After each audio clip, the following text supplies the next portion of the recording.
Good morning, and welcome to Redeemer Lutheran Church. I'm Pastor Gary Lodeholt. We probably would not have been friends with Jacob. He's not a nice guy, always looking for the advantage for himself at someone else's expense. But the focus of our morning moments this week is not to develop a liking for the people then, but rather to look at God and to find the heart of the gospel of God seeking to save and redeem us all the way even back in Genesis. But there's no getting around the fact that Jacob was a scoundrel. For most of his early life, according to the Bible, Jacob cheated most everyone he knew out of what was theirs. And in fact, when our story today begins, Jacob is fleeing for his life, running from his own twin brother, whom he had cheated out of their father's blessing. He wasn't a very nice guy. And that's the first bit of gospel in this story that's full of gospel hints. This scoundrel, this rogue, this person who had all sorts of faults is the person God chose to carry his promise forward. And that's gospel because it means that God can choose and lay God's promise on scoundrels and rogues like us as well. But there's so much more in this story too. So many hints at the kinds of things Jesus came to tell us. Like I said, Jacob is fleeing for his life from his brother Esau. And the way the Bible describes it, he's out on the road and he falls exhausted.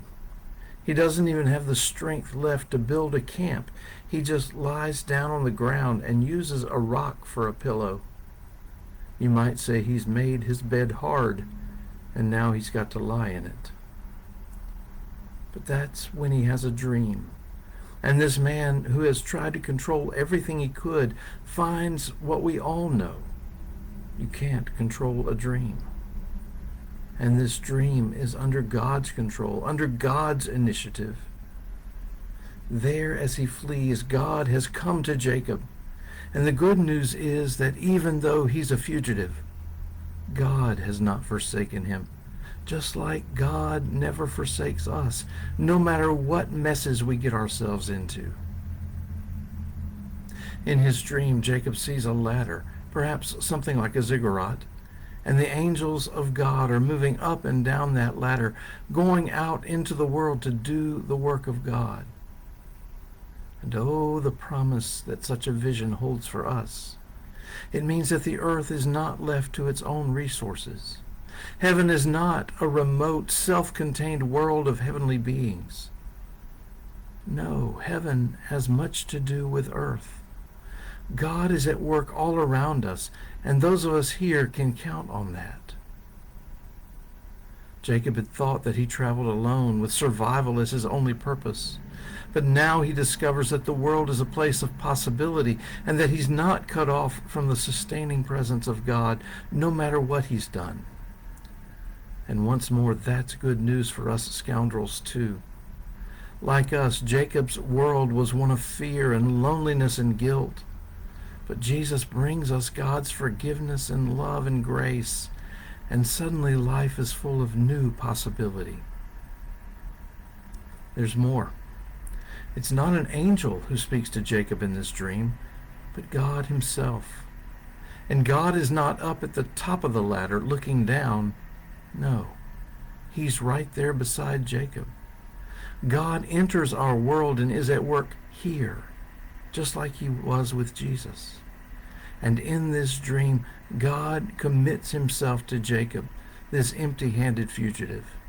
God promises to be with him. And remember, we call Jesus Emmanuel, God with us.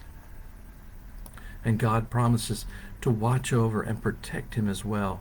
And God promises him that he will come home again. And after all this, here's the thing to realize. Before this dream, Jacob is fleeing and hopeless.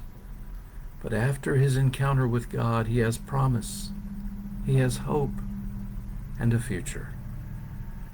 Those are the very things Jesus came to give us. Because of Jesus, we have the promise of salvation and a future of life with him forever. What more can we fugitives ask?